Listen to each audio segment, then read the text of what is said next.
Hello future engineers, welcome to my YouTube channel. If you're still new to my channel and you like what I'm doing, please don't forget to share my videos to your friends and to your friends' friends.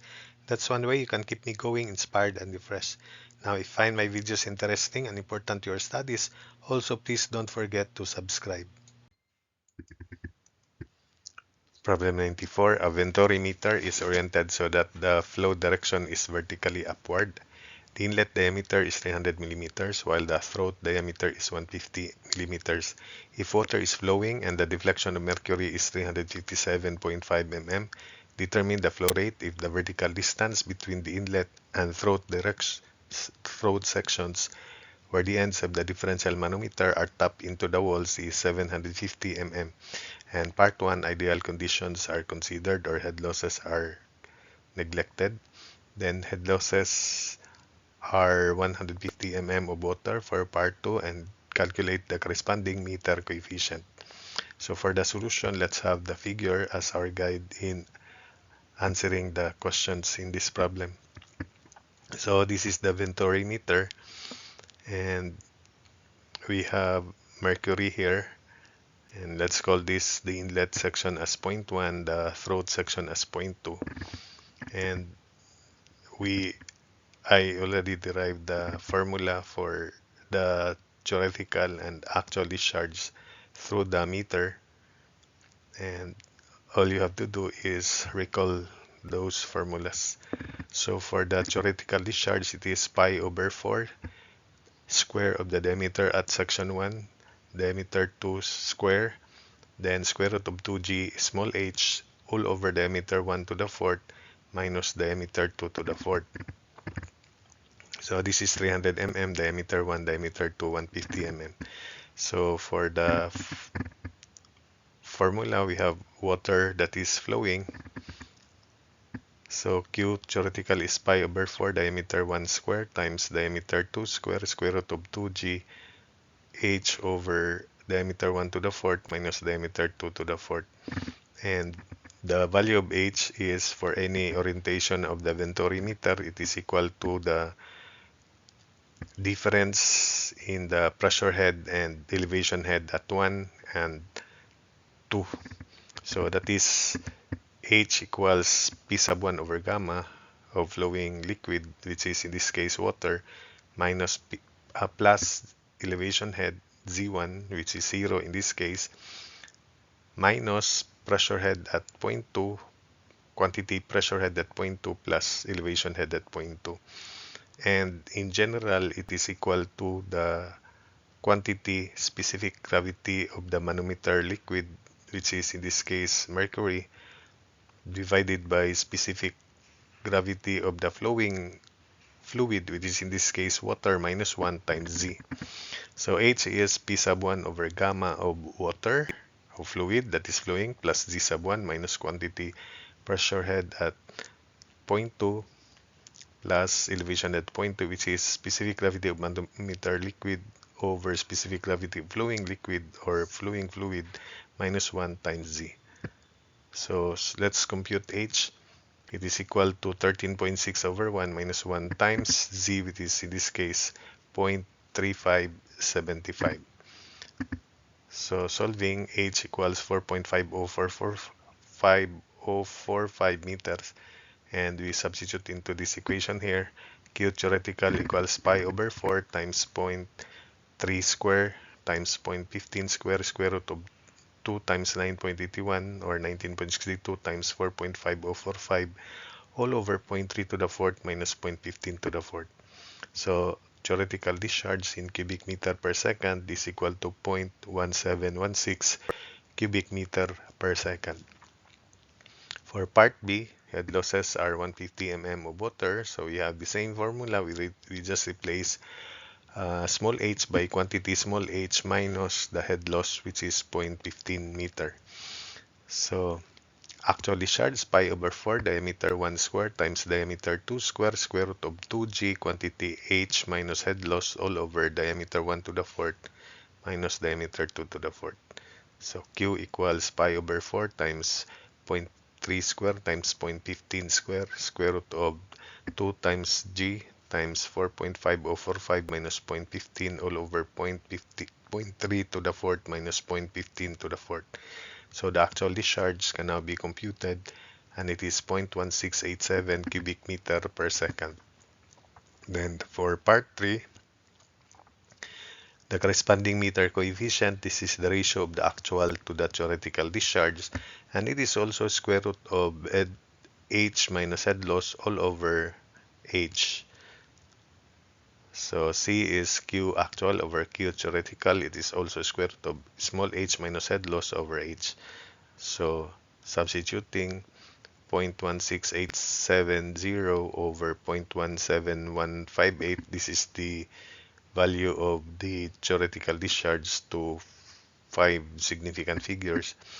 Then it is also equal to h minus head loss over h, square root of h minus head loss all over h. So computing for the meter coefficient, it is equal to 0.9832. Problem 95, a Pitot-static tube for which the coefficient of the Pitot tube is 0.98 is connected to an inverted U-tube containing oil of specific gravity 0.85. Water is flowing. What is the velocity if the manometer reading is 102 mm?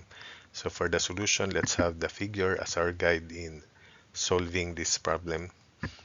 So we have here a pipe, and one end of the differential inverted U-tube is tapped into the wall, and the other end is the Pitot tube, which stagnation point is pointing opposite to the direction of flow of water. And we have oil here. The reading is 102 mm, and that should be the configuration because the pressure at the stagnation point is greater. So it pushes this oil here of specific gravity 0.85, and water is flowing. Call this point 1, stagnation point 0.2. Then water is flowing, and we have, let's call this distance y, and let's write energy equation between points 1 and 2. The datum is at 1, but 1 and 2 are on the same level, so the elevation heads at 1 and 2 would be 0. We ignore losses first to compute for the theoretical velocity at 1. Then after that, the actual velocity is computed by multiplying this coefficient 0.98. So we have velocity head at 1 plus pressure head at 1 in terms of water, plus elevation head equals at 1 equals velocity head at 0.2, which is 0, plus pressure head at 0.2 in terms of water, plus elevation head at 2, which is also 0.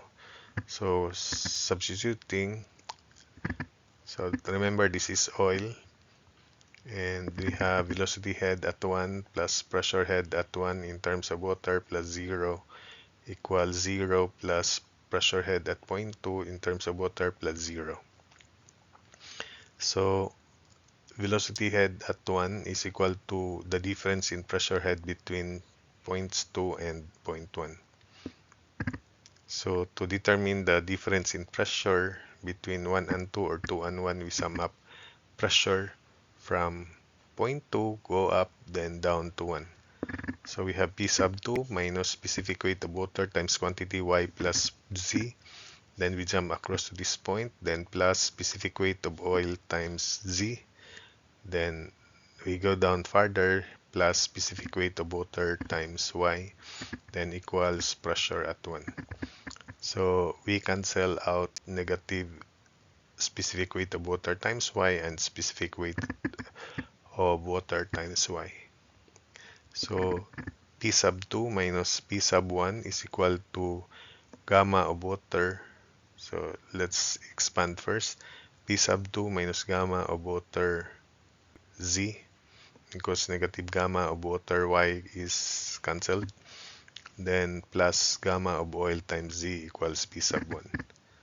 So P P sub 2 minus P sub 1 equals gamma of water minus gamma of oil times quantity Z.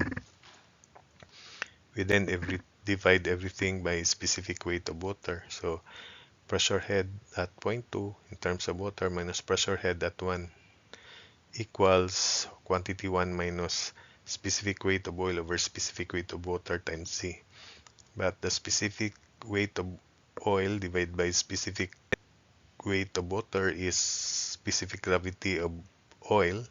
So P sub 2 over gamma of water minus P sub 1 over gamma of water equals quantity 1 minus S of oil times Z. So substitute so that we can evaluate this value, which is equal to this. So P sub 2 over gamma of water minus P sub 1 over gamma of water equals quantity 1 minus 0.85 times 0.102. So therefore, the difference in pressure heads between the stagnation point and point 1 at the center of the pipe is 0.0153 meter of water. Then substitute here to solve for the theoretical velocity at the center of the pipe. So from here, we can solve the theoretical velocity at the center of pipe, 0.5497 meters per second. And the velocity, corrected velocity is this theoretical velocity times the coefficient, which is 0.98. So the velocity is then calculated as 0.5369.